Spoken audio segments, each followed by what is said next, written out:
Ça se passe au Congo-Brazzaville et moi je viens du Congo-Brazzaville. C'est l'histoire de deux meilleures amies, Nadia et Florence. L'histoire se passe en 2017. Nadia et Florence étaient très proches. Vraiment, c'était deux meilleures amies. Elles mangeaient dans la même assiette. Manger dans la même assiette en Afrique, ça veut tout simplement dire que vous êtes vraiment proches, mais trop proches. Florence habitait avec sa mère et Nadia vivait avec sa tante. Les parents de Nadia étaient partis en France depuis que Nadia avait 8 ans. Et donc un jour, elle espérait rejoindre ses parents en France et c'est totalement normal. Florence, la meilleure amie de Nadia, rêvait de l'Europe. Pour elle, c'était le paradis sur terre. Et donc, ce qu'elle faisait, c'est qu'elle sortait avec plusieurs gars et ces gars-là lui donnaient de l'argent. Et avec cet argent, elle économisait pour son voyage pour l'Europe. Et donc, un jour, les parents de Nadia appellent Nadia et ils disent à Nadia que tout est bon pour son voyage et elle va partir dans 3 jours. Mais elle doit dire à personne qu'elle va voyager dans 3 jours.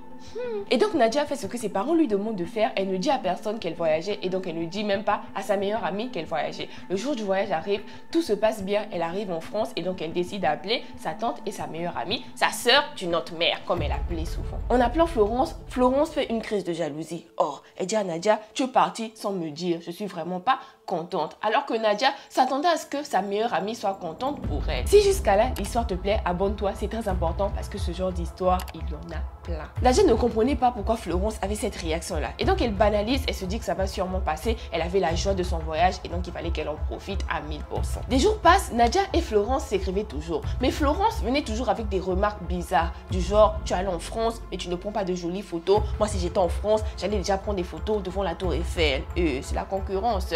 Mais Nadia ne gérait pas sa copine. Nadia se disait tout simplement que c'était parce qu'elle n'avait pas dit à sa copine qu'elle voyageait. Voilà pourquoi elle avait cette réaction. Et donc, elle banalise une fois de plus. 3 mois passent et Florence continuait toujours à lâcher des phrases bizarres à sa meilleure amie. Du genre, tu m'as laissée toute seule et normalement, moi, j'allais partir en France avant toi. Ça se faisait vraiment voir qu'elle n'avait vraiment pas digéré l'affaire. Si Florence écrit à Nadia et que Nadia prend du temps à répondre, elle écrit à Nadia, tu penses que l'Europe, c'est quoi? Depuis que tu es arrivé en France là-bas, tu ne te sens plus. Moi aussi, je vais arriver d'ici peu. Vraiment, la jalousie bizarre. Un jour, au Congo-Brazzaville, Florence va rendre visite à la tante de Nadia. Et donc, arrivée là-bas, elle dit à la tante de Nadia qu'elle avait prêté à Nadia un vêtement. Et donc, elle venait pour récupérer ce vêtement. Et donc, elle est allée dans la chambre de Nadia pour prendre ce vêtement, tout en sachant que Nadia avait laissé toutes ses affaires au Congo-Brazzaville. Après avoir pris ce sous-vêtement, elle a ramené chez un praticien, donc un féticheur, pour but de nuire à Nadia et que ses projets n'avancent pas.